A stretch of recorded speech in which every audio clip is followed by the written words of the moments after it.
Hello everyone, Hare Krishna. Hello everyone, Hare Krishna. Welcome and welcome back to my channel. তোমরা সবাই কেমন আছো? আশা করি তোমরা সবাই ভালো আছো, আর তোমাদের আশীর্বাদে আমিও মোটামুটি ভালো আছি। তো আমি রানী তোমাদের সঙ্গে চলে এসেছি একটা নতুন ব্লগ ভিডিও নিয়ে তোমার সাথে শেয়ার করার জন্য। তো তোমরা পুরো ব্লগ ভিডিওটা আমার কন্টিনিউ দেখতে থাকো। তো আমি এখন রাতের যে বাসি বিছানাগুলো ছিল, আমরা রাত্রেবেলায় যে বিছানার মধ্যে শুয়েছিলাম আমরা, তো সেই বিছানাগুলো এখন গোছ করে নেব। তো সকালবেলায় এটা আমার কাজের মধ্যেই পড়ে, বিছানা গোছ করা, তোমরা তো জানোই। তো আমি বিছানাটা এখন সব কিছু ব্ল্যাঙ্কেট নিচে নামিয়ে আর বিছানাটা ঝেড়ে গুছিয়ে সেগুলো গোছ করে নিচ্ছিলাম। আর দেখো কাণ্ড, সেগুলো গোছ করতে গিয়ে আমার কিছু লাভ হয়ে গেল। দেখো আমি কিছু টাকা পেলাম। আর বাবা মা যদি আমার সাথে একই রুমে শুয়ে, তো সেক্ষেত্রে বাবা যদি শোয়, তো আমি প্রায় দিনই কিছু না কিছু টাকা পাই। মানে বাবা বিছানাতে থাকলে বাবা কিছু ভুলে যায় হয়তো বিছানার নিচে নামিয়ে, তো সেটা আমি পাই মাঝে মধ্যে। তো বিছানাটা আমি এখন ভালোভাবে টান টান করে পেতে নিচ্ছি, আর এখানে ব্ল্যাঙ্কেট সব যতগুলো ছিল সবগুলোকে আমি এখন গোছ করে নিচ্ছি।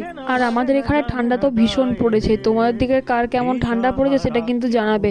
আমরা যেহেতু পাহাড়ের সাইড, সামনেই পাহাড়, ওই কারণে আমাদের যেমন গরমটাও বেশি, সেরকম ঠান্ডাটাও আমাদের এখানে বেশিই পড়ে। তো আমাদের এখানে প্রচুর ঠান্ডা পড়েছে, মানে কি বলবো, সহ্য করার মতো না, এতটাই ঠান্ডা পড়েছে। তো এরপর আমি চলে গিয়েছিলাম স্কুলে বাচ্চাগুলোকে পড়ানোর জন্য। তো এতদিন একটু সকাল সকালই হতো, এখন যেহেতু প্রচুর ঠান্ডা তাই একটু দেরি করে শুরু করি। আর বাড়ি এসে দেখি এরকম ওই যে টাইম কলগুলো দেয় না, সেগুলোর জন্য এইরকম একটা চাতাল তৈরি করছে। তো টাইম করাতে জল তো পড়ে না, এগুলো ফালতুই তৈরি করে দিয়ে গেছে, কি আর বলবো। তো মুড়ি খাওয়ার জন্য মা কিছু বানাতে বললো, তো আমার তো ফেভারিট বাঁধাকপির পকোড়া, তো আমি সেটা ওই জন্য বানাচ্ছিলাম। বাঁধাকপিটা সব রেডি করে পর আমি বানাচ্ছিলাম মুড়ি খাওয়ার জন্য এই পকোড়াগুলো। আর আমার তো বাঁধাকপির পকোড়া খুবই ভালো লাগে, আর শীতকালে দেখবে বাঁধাকপির পকোড়া খুবই ভালো লাগে, মানে এমনি পকোড়ার থেকে। আর মা এখানে ডালটা চাপিয়ে দিয়ে গেছিলো, তো মা বলেছিল সেটা একটু দেখতে। আর সেটার মধ্যে টমেটো, ধনেপাতা আর একটু চিনি দিয়ে দিয়েছিলাম আমি। মা এগুলো দিয়ে যায়নি, তো ওর জন্য আমি এগুলো দিয়ে দিচ্ছিলাম।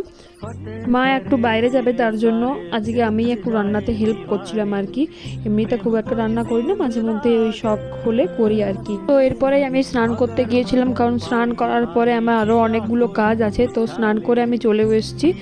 আর এখানে আমি একটু মানে কি বলবো, কোল্ড ক্রিম আর কি, মানে ময়শ্চারাইজার এসব লাগিয়ে নিচ্ছিলাম। আর একটু লিপ বাম দিয়ে আমি শীতকালে স্নান করে আসলে পর মুখটা একটু টান লাগে, ওই জন্য ময়শ্চারাইজার লাগাতেই হয় আর কি।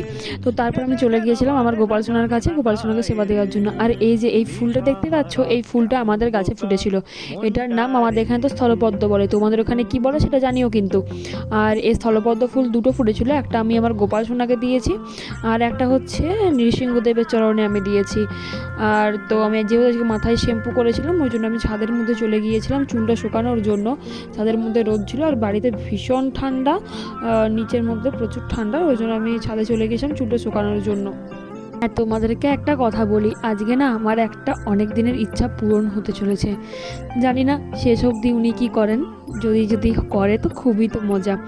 তো আমি ব্যাগ ট্যাগ গুছিয়ে নিচ্ছি, কারণটা হচ্ছে আজকে রাত্রে আমি যাচ্ছি মায়াপুর।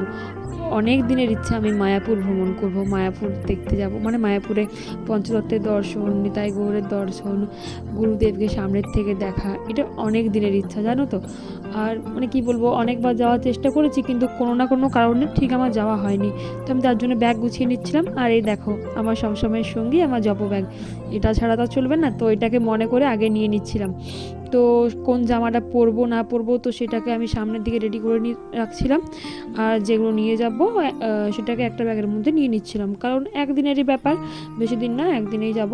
তো আমাদের এখান থেকেই ছাড়ছে বাস একটা। তো বুঝতেই পারছো আমাদের বাঁকুড়ার থেকে নবদ্বীপ নদিয়া মানে অনেকটাই ডিস্টেন্স, মানে সারা রাত বাসে করে যাব।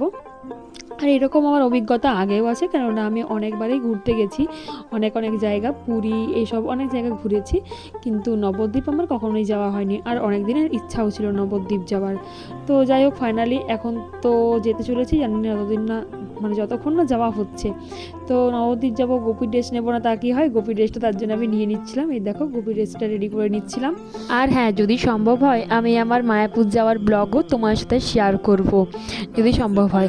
আর তোমরা কে কে মানে অপেক্ষা করবে দেখার জন্য সেটাও কিন্তু কমেন্টে জানিও। তোমরা কি দেখতে চাও কমেন্টে জানিও।